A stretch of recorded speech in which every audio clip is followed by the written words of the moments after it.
रोहित पवार असं म्हणाले की देवेंद्र फडणवीस सरकार आल्यापासून जमीन घोटाळे वाढले.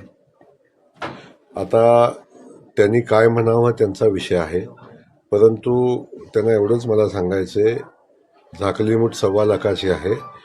जर आपल्या जमिनीचे घोटाळे काढले तर आपल्याला ते कुठंपर्यंत घेऊन जाईल याचा विचार आपण शांत डोक्यानं झोपायच्या अगोदर करा, म्हणजे आपल्या लक्षात येईल. नाही, सगळ्यांनी संयम ठेवला पाहिजे. बच्चू कडू माझे खूप जवळचे मित्र आहेत आणि अशा आंदोलनातनं मोठं झालेलं नेतृत्व आहे, परंतु त्यांनी कधी कधी बोलताना संयम ठेवला पाहिजे आणि अशा पद्धतीचे प्रक्षोभक विधानं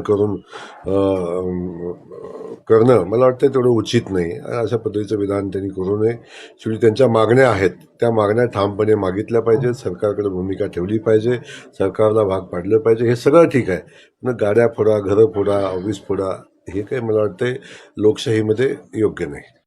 नगरसेवक म्हणून निवडून येण्यासाठी एवढ्या मोठ्या संख्येनं लोकांनी इच्छा व्यक्त करणं याचा अर्थ आहे की आता लोक परिवर्तन मागतायत, लोकांना परिवर्तन पाहिजे आणि लोकांना स्वच्छ आणि भयमुक्त प्रशासन पाहिजे, भयमुक्त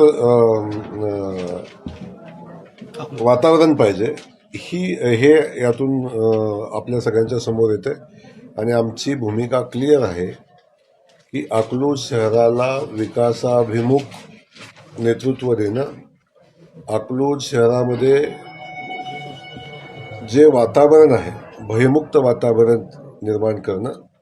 अकलूज शहर हे वेगानं डेव्हलप होत असताना इथल्या व्यापाऱ्यांना जो त्रास होतोय, इथल्या डॉक्टरांना जो त्रास होतोय, इथल्या सर्वसामान्य लोकांना जो त्रास होतोय, तो त्रास संपला पाहिजे आणि त्यांना आपला व्यवसाय मनसोक्त करता आला पाहिजे, भयमुक्त वातावरणात करता आला पाहिजे. अशा पद्धतीची भूमिका या ठिकाणी आम्ही भारतीय जनता पक्ष म्हणून घेतोय आणि आम्ही एवढंच मी अकलूजकरांना सांगेन की इथून पुढं कुठल्याही परिस्थितीत कुठल्याही व्यापाऱ्याला, कुठल्याही डॉक्टरला किंवा कुठल्याही या शहरातल्या नागरिकाला कुठल्याही प्रकारचा थ्रेट किंवा कुठल्याही प्रकारची दहशत निर्माण करू दिली जाणार नाही.